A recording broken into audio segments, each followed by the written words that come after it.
자, 2단원 이제 저항에 연결하고 소비 전력을 한번 봅시다. 자, 일단 소비 전력 처음 나오는데, 자, 요거는 이제 중학교 3학년 때도 한번 배웠고, 2학년 때 이제 오메 법칙 배우면서 전압, 전류, 저항에 대해서 우리 한번 배우긴 했어요. 근데 너무 오래전 얘기긴 하지만. 자, 그래서 첫 번째 전압. 우리 앞에서 전이차 배웠죠. 즉, 전기 회로 안에서 전류가 흐를 수 있게 하는 원인. 즉, 전압이라고 하는 거는 전류를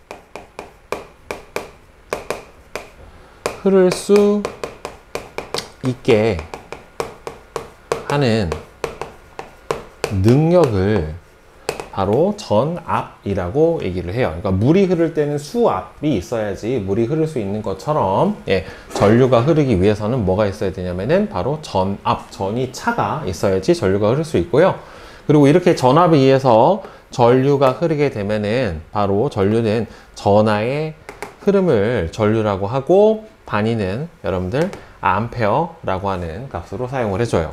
그래서 보통 전류는 문자항으로 I라고 나타내고요. 전압은 V라고 하는 문자항으로 나타냅니다. 자, 그리고 전류의 세기는 단위 시간, 일정 시간, 보통은 1초 동안에 도선의 한 단면을 통과하는 총 전하의 양이에요. 전하량은 우리 앞단에서 배웠지만은 쿨롱이라고 하는 단위를 사용을 했잖아요. 그래서 시간 t 동안에 도선의 한 단면을 통과하는 전체 전하량을 Q라고 해주면 전류의 세기는 나온 것처럼 일정 시간 t, 보통은 1초 동안에 총 흘러간 전하량, 그러니까 쿨롱 퍼 세크가 바로 뭐가 되는 거예요? 암페어가 되는 거예요. 따라서 전류의 세기가 세면 일정 시간 동안에 한 단면을 통과해주는 전하량의 양이 많겠죠. 그러니까 물이 3개 흐르면 호수의 관의 단면을 통과하는 물의 양이 많은 거하고 같은 원리다라고 볼 수가 있겠죠. 보통 물 흐름과 전류의 흐름을 둘을 같이 놓고 비교를 해줘요. 자, 1A는 1초 동안에 1쿨롱의 전하량이 도선의 단면을 통과할 때의 전류의 세기를 바로 우리는 1A라고 얘기를 해줘요. 그러니까 똑같이 1쿨롱의 전하량이 흘러가는데 0.1초 동안에 흘렀다라고 하면은 10A가 되겠죠. 따라서 같은 전하량이라도 더 짧은 시간 안에 흐르게 한다면은 전류의 세기가 더 세질 거예요. 그리고 여러분들 알다시피 전류의 방향은 전자 이동 방향하고 반대입니다. 즉, 전자는 여러분들 어디서 이동해요? 전자는 마이너스 극에서 플러스 극으로 이동을 하잖아요. 그런데 전류는 반대 방향인 플러스 극에서 마이너스 극 쪽으로 이동을 하게 됩니다. 자, 그 다음에 전기 저항. 보통 저항은 R, 레지스턴스라고 해서 R이라고 하는 문자항으로 나타내고요. 전기 회로에서 전류의 흐름을 방해를 하는 정도를 바로 전기 저항이라고 합니다. 단위는 여러분들 알다시피 옴이라고 하는 값을 사용을 해줘요. 그러면 전기 저항이 이제 왜 생기느냐? 전류가 흐르는 거는 결국에는 전류는 전하의 흐름인데, 그 중에서도 전자의 이동으로 전류의 흐름이 발생을 하게 돼요. 즉, 전류가 흐를 때 도선의 내부에서 자유전자가 이동을 하면서 이 자유전자들이 바로 원자 핵하고 충돌을 하면서 그 과정에서 전류의 흐름이, 전자의 이동이 방해를 받기 때문에 바로 전기 저항이 발생을 하게 돼요. 보통은 전류가 흐르면 자유전자가 많은 금속에서 보통 전류가 잘 흐르고, 그런 물질을 우리가 도체라고 불러주잖아요. 그러면은 금속 같은 경우에는 금속 양이온과 자유전자들 간에 정전기적 인력으로 결합을 하고 있는데, 여기서 있던 전자들이 자유롭게 이동을 하면서 이동을 하는 과정에서 이렇게 원자 핵하고 충돌을 하게 돼요. 그럼 충돌하는 과정이 바로 전류의 흐름을 방해를 받기 때문에 바로 이 과정에서 전기 저항이 발생을 하게 되는 거고, 전기 저항의 저항 값은 저항의 길이에 비례하고 단면적에 반비례한다라고 되어 있는데, 원래 전기 저항을 구해주는 식은 전기 저항값 R은 로 비저항 곱하기 단면적 분의 길이에요. 즉, 요거는 저항의 길이고요. 단위 미터를 쓰고요. 여기는 저항의 단면적입니다. 단면적은 제곱미터를 사용을 하고, 여기 앞에 있는 로우가 이제 비저항이라고 하는 건데, 비저항은 물질마다 가지는 고유한 값이에요. 물질마다 가지는 고유한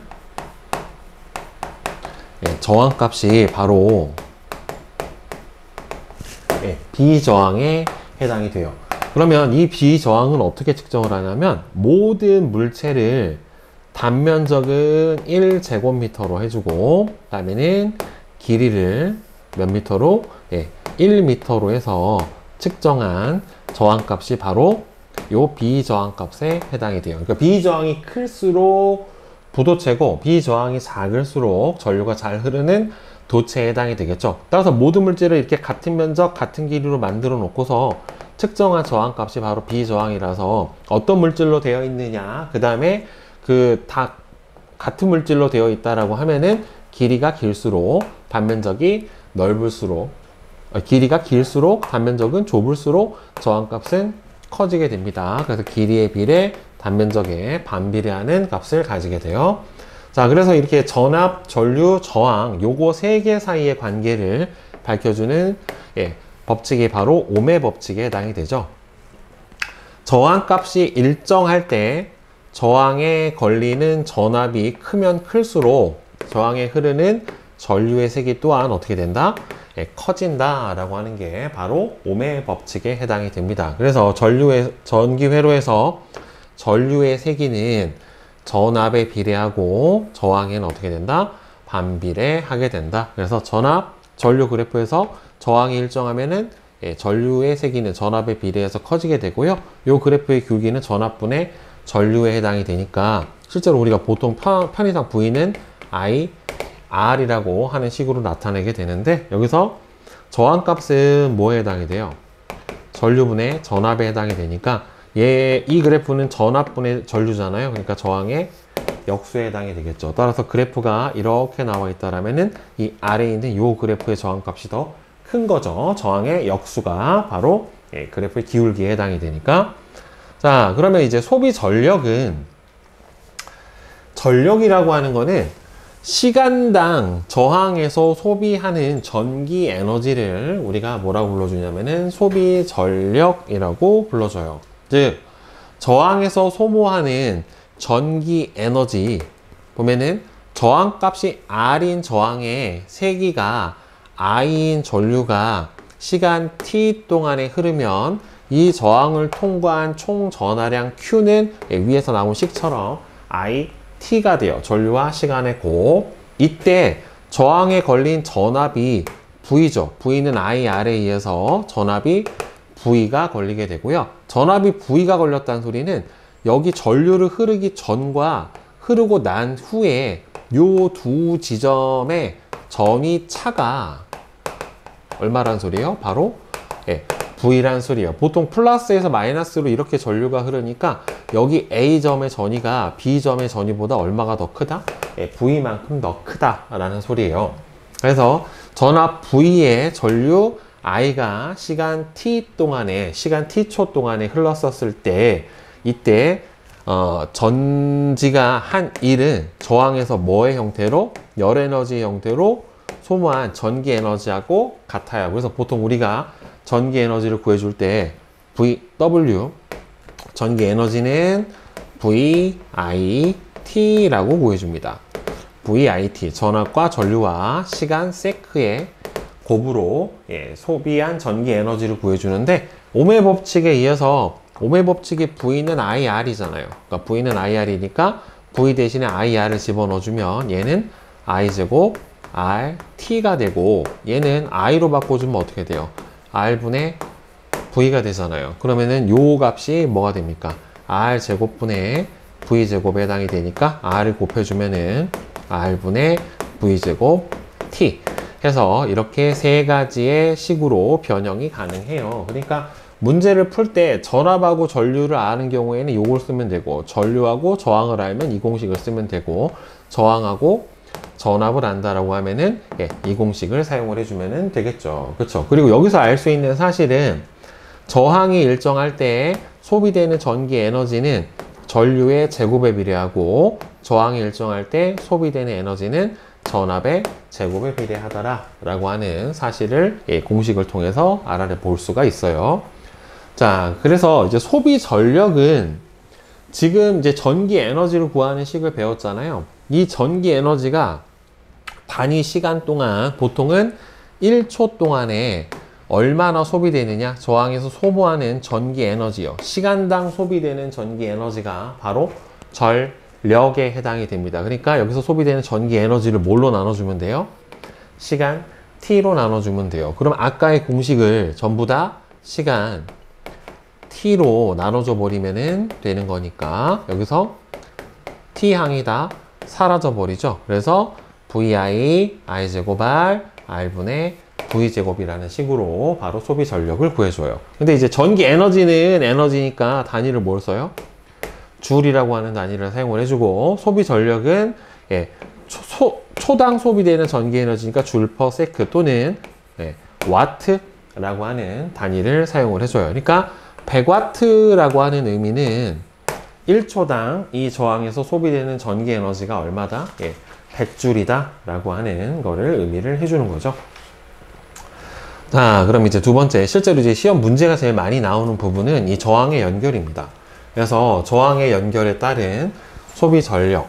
일단 저항을 연결을 해주는 방법은 크게 두 가지 방법이 있어요. 이렇게 직렬로 연결을 해주는 방법이 있고, 그 다음에 이렇게 병렬로 연결을 해주는 방법이 있습니다. 자, 그 다음에 혼합 연결이 되어 있는 경우도 있겠죠. 직렬하고 병렬하고 예, 합쳐져 있는 경우, 예, 그런 경우도 있는데, 직렬 연결은 실제로는 저항이 연속적으로 연결이 되어 있는 거예요. 그러니까 요 저항 하나 R1 뒤에 R2가 연결이 되고, 그 뒤에 또 R3가 연결이 되고, R4가 연결이 되고, 예, 이런 식으로 연결이 되는 거죠. R1, R2, R3, R4.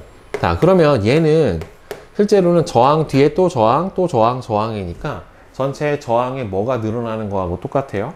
이렇게 길이가 늘어나는 거하고 동일해요. 근데 앞에서 저항 값은 단면적에 반비례하고 길이에 비례한다라고 했으니까 직렬로 저항을 연결하면 연결할수록 어떻게 되겠어요? 저항의 길이가 길어지니까 전체 저항 값이 어떻게 된다? 예, 커진다 라고 하는 겁니다. 그래서 직렬 회로에서 전체 저항 값은 저항의 직렬 연결해서 전체 저항 값은 예, 전체 저항 값 R은 각 저항 값을 그냥 어떻게 해주면 돼요? 예, 더해줘 버리면 예, 바로 전체 저항 값이 돼요. 자, 그런데 이제 병렬 연결 같은 경우에는 저항 아래에 저항이 연결이 돼요. 그러니까 저항이 R1이 이렇게 있으면 요 밑에 다시 R2가 연결이 되고, 여기 R3가 연결이 되고, 이런 식으로 저항 밑에 또 저항, 저항 이렇게 돼요. 그러면 저항 밑에 또 저항이 붙고 또 저항이 붙고 이렇게 돼버리면 실제로는 저항에 이렇게 굵기가 굵어지는 거하고 예, 동일한 효과가 나타나니까 저항의 병렬 연결에서는 네, 저항의 병렬 연결에서는 전체 저항의 역수는 각 저항의 역수의 합하고 예, 같게 예, 이렇게 구해줄 수가 있어요. 그래서 직렬 연결은 실제로 연결을 하면 할수록 전체 저항값이 어떻게 되냐 버리냐면 증가해요. 연결을 하면 할수록 증가하는데, 병렬 연결 같은 경우에는 연결을 하면 할수록 전체 굵기가 굵어지는 거와 같은 효과가 나타나서 어떻게 돼요? 저항값이 예, 줄어들어 버리는 효과가 나타납니다. 예를 들어서 얘를 1옴, 2옴, 3옴이라고 쳐보면 두 개만 연결됐다라고 쳐보면 어떻게 돼요? 1분의 1 더하기 2분의 1이 돼요. 그럼 얼마가 돼요? 2분의 3이 되고, 얘가 R분의 1에 해당이 되니까 전체 저항값 R은 얼마가 됩니까? 예, 3분의 2가 나오죠. 그러니까 여기서 둘 중에 작은 저항보다 어떻게 나와요? 3분의 2니까 더 작게 나타나요. 만약에 이 상태에서 하나를 더 연결해주면 1분의 1 더하기 2분의 1 더하기 3옴짜리가 하나가 더 연결이 되잖아요. 그럼 얘는 어떻게 나와요? 6분의 6 플러스 3 플러스 2가 돼버리니까 6분의 11이 R분의 1이 되니까 여기서는 합성 저항 값이 11분의 6이 될 거예요. 아까 거보다 어떻게 됐어? 더 작아졌죠. 그러니까 병렬로 저항을 연결을 하면 할수록 전체 저항 값은 계속 줄어들게 됩니다. 자, 그리고 이제 저기서 이제 전류가 흐를 때를 비교를 해보면 저항이 직렬로 연결되어 있으면 이 저항을 따라서 전류가 흘러요. 관이 하나야. 그러니까 관이 하나니까 전류가 어디로 셀 데가 없이 쭉 이 도선을 따라서 이렇게 이동을 한다란 말이에요. 그러니까 이 회로에서 흐르는 전체 전류의 세기를 I라고 놓고 각 저항에 흐르는 전류를 I1, I2라고 놓으면은 여기서 전류가 약해지려면 전류가 쪼개져야 되거든요. 전류가 나눠져야 되는데 나눠지지 않고 한 줄로 계속 쭉 이동을 하기 때문에 각 저항에 흐르는 전류는 전체 전류의 값하고 다 같아요. 자, 그런데 병렬 연결에서는 전류가 흐를 때 어떻게 돼 버리냐면 여기까지 이렇게 한 줄로 갔다가 관이 두 개로 나눠지는 거하고 똑같아요. 물이 가다가. 그러니까 물이 두 갈래로 갈아지는 거하고 똑같기 때문에 전류도 두 개로 나눠진다란 말이에요. 그러니까 여기서 I가 하나는 I1, 하나는 I2 이런 식으로 나눠지니까 이 나눠진 전류가 다시 여기서 전체 전류로 합쳐져 버리거든요. 그러니까 각 나눠진 전류의 합이 전체 전류하고 같게 됩니다. 그리고 전류하고 저항은 어떻게 돼요? 서로 반비례 관계였었잖아요. 아까 ohm의 법칙에 의해서 V는 I, R에 해당이 되는 거니까 전류하고, 그러니까 여기서 전압이 일정할 때 전류하고 저항은 서로 무슨 관계예요? 반비례 관계에 해당이 된다란 말이에요. 그러니까 이 병렬 회로에서는 여러분들 중학교 때 한번 했었지만 각 저항에 걸리는 전압 값이 동일해요. 즉, 요 지점하고 요 지점의 전위 차이가 둘이 같기 때문에 각 저항에 걸리는 전압 값이 동일해요. 그러면은 전압이 동일하니까 저항이 클수록 전류의 세기는 어떻게 될 수밖에 없어요? 네, 약해질 수밖에 없어요.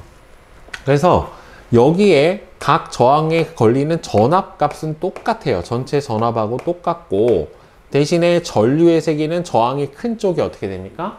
더 작게 걸릴 수밖에 없습니다. 그래서 전류의 비율은 어떻게 돼요?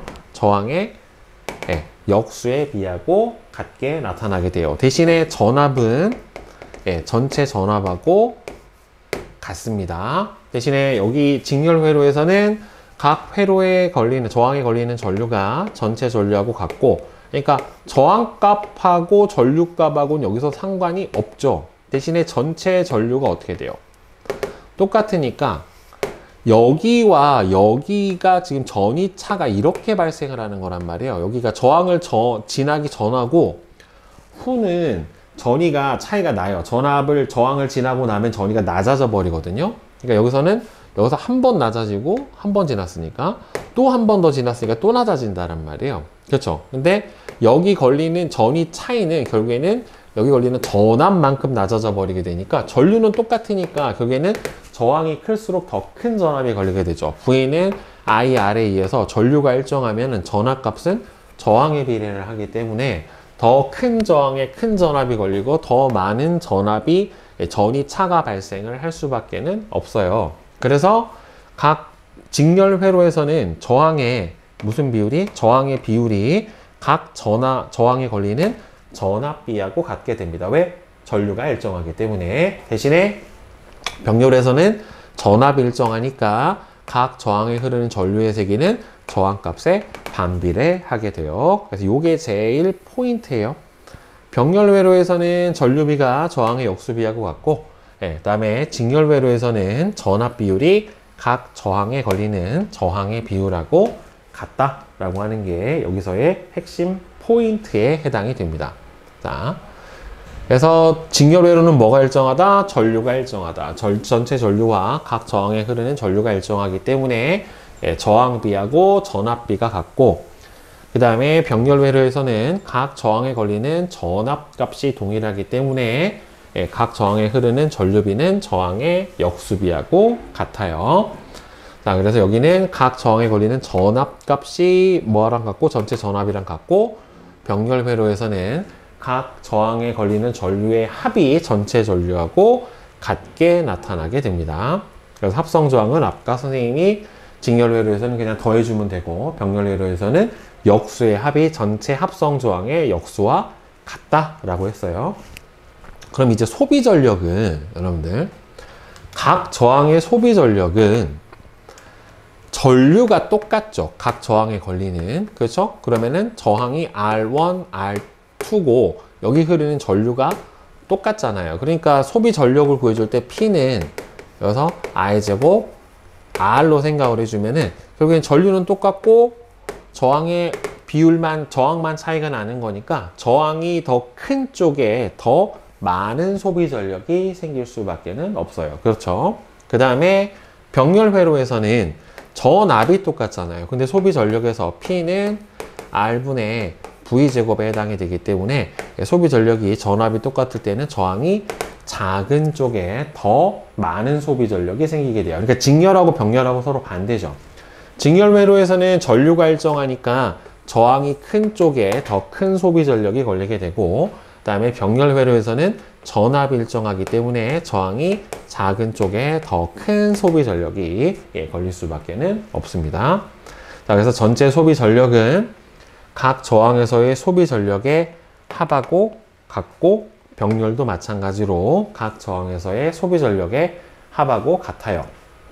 이론은 그닥 많이 어렵지는 않아요. 이론은 그닥 많이 어렵지는 않는데 이것들이 이제 실제 문제에 적용이 되고, 그 다음에는 얘가 단순히 직렬 병렬만 나오는 게 아니라 뭐 이런 식으로 직렬에 다시 이렇게 뭐가 돼 있고, 병렬돼 있고, 다시 직렬이 이렇게 돼 있고, 얘가 다시 한번 또 이렇게 병렬이 이렇게 돼 있는 요런 혼합 회로가 나왔을 때 이런 것들이 좀 복잡해질 수가 있겠죠. 그렇죠? 그러니까 전체 전류가 들어가면 여기서 어떻게 돼요? 위아래로 나눠지고, 여기 합성 저항과 요 저항의 비율에 따라서 반비례로 나눠지고, 여기도 흐르는 전류가 다시 여기서 또 다시 한번 쪼개지죠.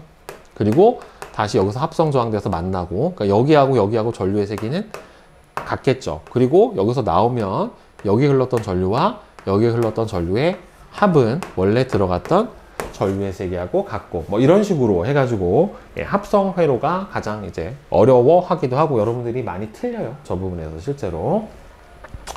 자, 그러면 이제 안전한 전기를 사용하는 실생활에서 저항의 병렬 연결. 여러분들 우리 가전제품 같은 경우에는 집안에 있는 모든 회로들은 대부분 다 병렬로 연결이 되어 있어요. 그리고 우리가 흔히 사용하는 멀티탭 같은 경우에도 다 병렬로 연결되어 있습니다. 왜 병렬로 연결되어 있냐면 병렬로 연결되어 있어야 각 병렬로 연결된 회로에 다 똑같은 전압을 공급을 할 수 있기 때문에 그래요. 자, 그래서 실생활에서 저항의 병렬 연결을 보게 되면은 가정에서의 분전반, 그러니까 우리 보통 차단기가 있는 그런 부분을 이제 배전반 또는 분전반이라고 얘기를 해주는데, 자, 각 전기기구가 콘센트하고 병렬로 연결이 되어 있어서 전기기구에 다 똑같은 일정한 전압이 제공이 되고요.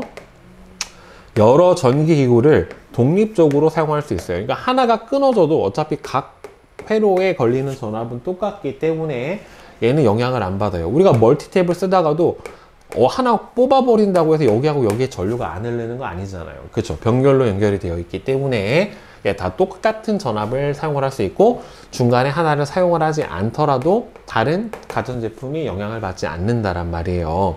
대신에 얘가 각각 전기 제품이 뭘로 연결된 거하고 똑같아요? 병렬로 연결되어 있는 저항이 병렬로 연결된 거하고 똑같기 때문에, 대신에 저항이 병렬로 연결되면 연결될수록 어떻게 돼요? 합성 저항 값은 작아지고, 근데 공급되는 전압은 220V로 우리 가정에서는 똑같은데, 자, V는 IR이니까 합성 저항 값은 계속 커지니까, 합성 저항 값은 병렬로 연결하면은 계속 줄어드니까 결국에는 흐르는 전류가 어떻게 돼요? 커져요. 그래서 여기 배전반에 보면 누전 차단기에 보면은 허용 전류가 써져 있어요. 이거보다 더 센 전류가 흐르면 차단기가 딱 하고 떨어져 버리거든요. 그래서 너무 센 전류가 과한 과전 제품을 병렬로 많이 연결해서 사용하면 저항이 작아지면 전류가 너무 세지고요. 너무 과한 전류가 흐르게 되면은 너무 많은 열이 발생을 해서 화재가 날 수도 있기 때문에 차단기를 사용을 해주는 겁니다. 자, 그래서 회로에 과부하, 그러니까 과부하는 과전류가 흘러서 화재를 예방하는 안전장치가 퓨즈하고 누전 차단기예요. 예전에는 퓨즈를 많이 썼는데 현재는 보통 이제 전자식 누전 차단기를 보통 사용을 해요. 이제 바이메탈이라고 하는 소재를 써서 특정 전류 이상이 흐르면은 얘가 이제 너무 열이 많이 발생을 하면서 차단기가 휘어지고 그러면서 딱 전류가 끊어지게 되는 거죠. 자, 퓨즈는 회로에 허용 전류 이상의 전류가 흐르면 퓨즈 유리관 안에 있는 전선이 끊어져요. 보통은 얘가 납으로 되어 있는데 납이 녹는 점이 그닥 높지가 않기 때문에 딱 끊어져 가지고 회로에 흐르는 전류를 차단해줘요. 얘는 이제 일회용이라 끊어지면 이제 새 퓨즈를 사용을 해줘야 되는 거고, 누전 차단기 같은 경우에는 가정 내에 허용 전류 이상의 전류가 흐르면 스위치가 딱 열려버려서 회로에 흐르는 전류가 차단이 돼요. 그래서 딱 떨어진 다음에 조금 있다가 올려줘야 되겠죠. 왜? 얘가 과열이 돼서 뜨거운 상태라서 바이메탈이라서 얘를 올려주려면 처음에 온도가 너무 뜨거우면은 다시 떨어질 확률이 높기 때문에 잠깐 한 3분에서 5분 정도 식힌 다음에 차단기를 올려주면은 다시 사용을 할 수가 있고, 너무 과전류가 흐르는 거를 막아주기 위해서 멀티탭에 다량으로 그 문어발처럼 연결을 해서 사용을 하는 것 같은 거는 우리가 좀 지양을 해줘야 될 겁니다. 자, 그러면 개념 확인 문제를 한번 봅시다. 자, 1번. 전압, 전류, 전기 저항에 대한 설명으로 옳은 것과 옳지가 않은 것을 골라주게 되면은 얘는 OX5예요. 전류의 방향은 플러스에서 마이너스고 전자는 마이너스에서 플러스니까 틀렸죠. 자, 그 다음에 2번. 그림은 저항 A하고 B에 걸어준 전압에 따라 저항에 흐르는 전류의 세기를 나타냈대요. 자, 그러면은 같은 전압이었을 때 전류가 클수록 어떻게 돼요? 저항이 작은 거죠. 그죠? 왜? V는 I, R에 의해서 R을 이항을 시켜버리면 같은 전압이었을 때 저항이 작아야 전류가 큰 거니까 저항값은 누가 더 작다? A가 작고 B가 더 큰 거죠. 따라서 B가 저항값이 A보다 크다. 자, 그 다음에 3번은 그림은 서로 다른 저항값을 가진 저항 두 개를 직렬로 연결한 회로를 나타냈답니다. 자, 전체 전압이 12V고요. 여기가 저항이 하나는 R1이 4ohm이고 그 다음에 R2가 2ohm이에요. 자, 이렇게 돼버리면은 전체 합성 저항은 몇 ohm이 됩니까? 6ohm이 되죠. 그럼 6ohm은 12V가 걸리면 전류가 얼마가 흘러야 돼요? 2A가 이렇게 흘러야 되겠죠. 그 다음에 만약에 R1, R2가 2ohm하고 1ohm이면 전체 합성 저항은 몇 ohm이 돼요? 3ohm이 되는 거고, 3ohm에 흐르는 전체 전류가 10A가 돼버리면은 공급 전압은 얼마? 30V에 해당이 될 거예요. 그 다음에 30V가 걸렸을 때 전체 전류가 2A야. 그러면은 30V에 2A의 전류가 흐르면 전체 저항값은 얼마가 나와야 됩니까? 15ohm이 나와야 되고, 직렬 연결이니까 10ohm하고 5ohm이 연결이 되면 되겠죠. 자, 그 다음에 4번. 그림과 같이 저항값이 각각 3ohm, 6ohm인 저항 두 개를 전압이 12V인 전원에 연결했대요. 자, 회로에 흐르는 전체 전류의 세기는, 자, 그럼 이걸 구하는 방법이 있자. 12V가 이거는 병렬 연결이니까 여기도 12V가 걸릴 거고 여기도 12V가 걸릴 거예요. 그러면은 V는 I, R에 의해서 여기 흐르는 전류는 4A, 여기 흐르는 전류는 2A가 될 테니까, 자, 여기 전류가 들어가서 나눠진 거죠. 그러니까 처음에 들어갔었을 때 얼마? 6A가 들어가서 4, 2로 나눠지고 다시 나오면은 6이 되겠죠. 그래서 6A 이렇게 해주던가, 아니면은 두 개를 병렬 연결해주면 합성 저항값은 R분의 1은 3분의 1 더하기 6분의 1에 해당이 되니까 얘가 얼마가 돼요? 6분의 3. 그러면은 R은 얼마가 나와요? 합성 저항 R은 2란 말이에요. 그렇죠? 12V가 2ohm의 저항에 흐르면 전류는 6. 이렇게 구해줘도 되고, 여러분들 뭐 편한 대로 해주시면 됩니다. 자, 그 다음에 5번. 자, 그림은 전구 A, B, C가 전압이 V로 일정한 전원에 연결된 회로인데 세 전구의 저항값이 같대요. 자, 얘도 R이고 얘도 R이고 얘도 R이에요. 자, 그러면 여기에서 흐르는 전류의 세기를 I라고 합시다. 그럼 I가 이렇게 가다가 여기서 쪼개지죠. 근데 여러분들 전류는 저항에 반비례를 했었고요. 병렬 연결해서 각 저항을 여기를 R1, R2라고 하면 전류의 비는 어떻게 됐어요? 저항의 역수비하고 똑같았는데 이 저항값이 둘이 같단 말이에요. 1대1. 그러면 얘하고 얘도 몇 대 몇? 1대1이 돼야 될 텐데 여기 흐르는 I라고 하는 전류가 여기서 1대1로 쪼개져야 되니까 실제로 1로 가는 전류는 2분의 I만큼, 얘도 2분의 I만큼이 이렇게 오게 돼요. 그러면은 소비 전력은 저항값은 우리가 알고 있고 소비 전력 P는 저항하고 전류 사이의 관계를 보면 되겠죠. 그러니까 P는 I제곱 R에 해당이 되는 거니까 얘는 얼마가 돼요? I제곱 R. 얘하고 얘는 얼마가 나옵니까? 4분의 I제곱 R. 이렇게 되니까 소비 전력 비율이 몇 대 몇? 4대 1. 얘하고 얘는 똑같죠. 따라서 A가 제일 크고 B하고 C하고는 같은데 밝기가 대략 4배가 밝을 거예요. 소비 전력 자체가 4배가 돼버리니까. 자, 그 다음에 6번은 실생활에서 저항의 연결에 대한 설명으로 옳은 것과 옳지 않은 것은 X, X5입니다. 네온사인의 한 글자가 고장나면 나머지 글자는 병렬로 연결되어 있어서 같은 전압이 공급이 계속 되고 있으니까 회로 영향을 안 줘요. 자, 가정의 분전반에서 각 전기기구는 병렬로 연결이 되어 있습니다.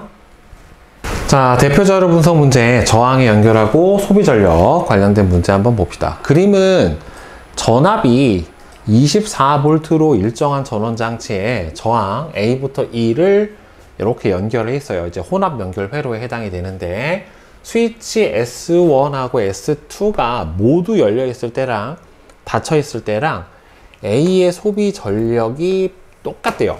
그렇다는 소리는 뭐냐면 결국에는 A에 걸리는 전압이 어떻게 돼요? 걸리기 전이나 후나 같은 거죠. 왜? 저항값이 일정하기 때문에 P는 R분의 V제곱이 된다란 말이에요. 그러니까 또는 I제곱 R에 해당이 되니까 저항이 일정하면 소비 전력이 같으려면 전압이 같던지 전류가 같던지. 그러니까 여기 걸리는 전압하고 전류하고 어떻다는 소리예요? 둘 다 똑같다는 소리예요. 스위치를 닫으나 열으나. 자, 일단 그거 하나는 알아냈고요. 그리고 S1, S2가 모두 열려 있었을 때 회로에 흐르는 전체 전류의 세기가 I래요. 그러면은 모두 열려 있었을 때 회로에 흐르는 전체 전류의 세기가 I면, 자, 여기가 열려 있으면 실제로는 저 저항 3개가 이렇게 직렬로 연결이 되어 있는 거예요. A, 그 다음에 여기가 2ohm짜리, 그 다음에 여기가 8ohm짜리가 이 3개가 이렇게 직렬로 연결이 되어 있는 겁니다. 그때 여기 흐르는 전류가 I면 여기도 I고 여기도 I고 이렇게 될 거예요. 그리고 전체가 몇 볼트가 걸리는 거예요?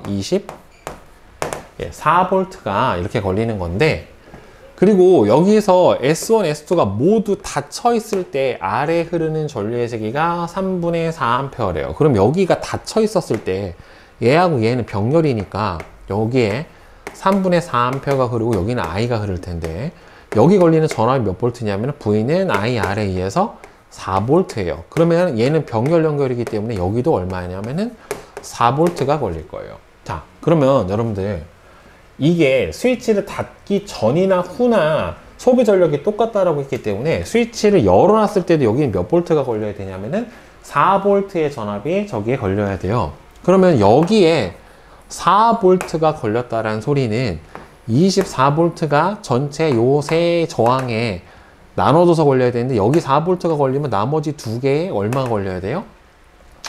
20V가 걸려야 돼요. 합쳤을 때 여기 20V가 걸려야 합이 24가 나올 텐데 문제는 전류가 똑같으니까 여기 걸리는 전압은 2I가 되고 여기 걸리는 전압은 8I가 되죠. V는 IR이니까. 그러니까 결국에는 저항비가 몇 대 몇이에요? 1대 4니까 여기 걸리는 전압비도 몇 대 몇? 1대 4가 될 거예요. 따라서 20V가 1대 4로 걸리니까 5분의 1. 그럼 여기 몇 볼트? 4V가 걸릴 거고 여기는 얼마 걸릴 거예요? 그러면은 16V가 걸릴 거예요. 여기가 똑같이 얘는 4V가 걸리게 되고 자, 그러면 여기서 4V가 걸리고 여기도 4V가 걸리고 여기는 16V니까 저항비가 어떻게 돼요? 얘하고 얘하고 똑같아야죠. 전류의 세기가 똑같으니까. 따라서 R 값은 얼마가 돼야 되냐면은 2ohm이 돼야 돼요. 자, 그리고 2ohm에 얼마예요? 여기가 지금 2ohm이라는 거는 구했는데 2ohm에 4V가 걸리니까 얼마가 흐르게 돼요? 전체 전류? 네, 2A란 말이에요. 그죠? 여기는 2A예요. 그러면은 S1, S2가 모두 닫혀 있었을 때 A에 흐르는 전류의 세기는 저 똑같죠. 어차피 소비 전력 똑같기 때문에 I라고 했는데 이제 I는 얼마가 됩니까? 2A가 흐르게 될 거예요. 그러면 S1, S2가 모두 열려 있었을 때 전체 전압은, 그러면 모두 열려 있어 버리면은 전체 전압은 전체 저항에다가 전체 전류를 곱을 해준 거죠. V는 IR이니까. 실제로 여기서는 얼마예요? 2와 R, 즉 10 더하기 요 저항값 R인데 R이 몇 ohm이에요? 2잖아요. 그렇죠? 그러니까 10 플러스 R이지만 실제로 여기서 우리 값을 구했으니까 12ohm이 들어가야 되겠죠. 그러면 S1, S2가 모두 닫혀 있었을 때 B에 걸리는 전압은 여기서 우리 구했잖아요. 4V, A도 4V, 따라서 4V. S1하고 S2가 모두 닫혀 있었을 때 C에 흐르는 전류의 세기는 요 전류 3분의 4와 I의 합이 여기서 흐르죠. 왜? 병렬이니까 이 두 전류가 나눠져서 여기서 합쳐진단 말이에요. 그럼 I 더하기 얼마가 나와야 돼요? 3분의 4A가 나와야 되는데 I는 우리 구해줬죠. 얼마라고? 2라고. 그러니까 얼마가 나와야 돼요? 3분의 10A가 나와야 돼요. 또는 I 플러스 3분의 4. 네, 이렇게 써주면 될 거예요. 자, 그러면 2번 봅시다. P는 몇 와트인가? 라고 물어봤는데, 자, P는 여기서 어디 걸리는 전력이에요? 자, A의 소비 전력이죠. A는 저항이 현재 2ohm이고 4V의 전압이 걸리니까 얼마가 나와요? P는 R분의 V제곱이잖아요. 2분의 16에 해당이 되니까 8W에 해당이 되겠죠. 따라서 맞고요. 모두 닫혀 있었을 때 A에 걸리는 전압은 모두 열려 있었을 때나 닫혀 있었을 때 걸리는 전압은 어떻게 돼요? 같죠. 그러니까 소비 전력이 같겠지. 자, S1, S2가 모두 닫혀 있었을 때 C의 소비 전력은 P보다 크냐 작냐라고 물어봤는데, 모두 닫혀 있었을 때, 지금 열려 있었을 때 여기 몇 볼트 걸렸어요? 4V의 전압이 걸렸어요. 그러면 모두 닫혀 있으면 어떻게 되냐면, 자, 지금 이렇게 되겠죠, 얘가. 네. 자, 그러면 아까 흐르는 전류는 그냥 I였어요. 그러니까 얼마예요? 2A의 전류가 흘렀단 말이에요. 근데 만약에 닫혀 있으면 여기가 2A와 3분의 여기가 4A였죠. 합쳐져 가지고 3분의 10A가 돼요. 그러니까 저항값은 얼마로? 2ohm으로 동일한데 아까는 2A였고 스위치를 닫아버리면은 3분의 10A가 되니까 전류의 세기가 세졌죠. 그럼 전류가 세지면 어떻게 돼요? 소비 전력은 당연히 더 커질 수밖에 없죠. 왜? I제곱 R에 해당이 되는 거니까 소비 전력은 더 커야 돼요. 자, 다음에 3번 같은 경우에는 55X가 됩니다. S1, S2가 모두 열려 있었을 때 A의 소비 전력은 C의 소비 전력하고 어떻게 돼요? 지금 모두 열려 있었을 때가 이 상황이거든요. 그러면은 전류의 색이 둘이 같고 저항값이 둘이 같기 때문에 소비 전력은 어떻게 됩니까? 같죠. I제곱 R값이 서로 동일하니까 두 개가 어떻다? 같다 라고 대답을 해주면 됩니다. 그죠? 네.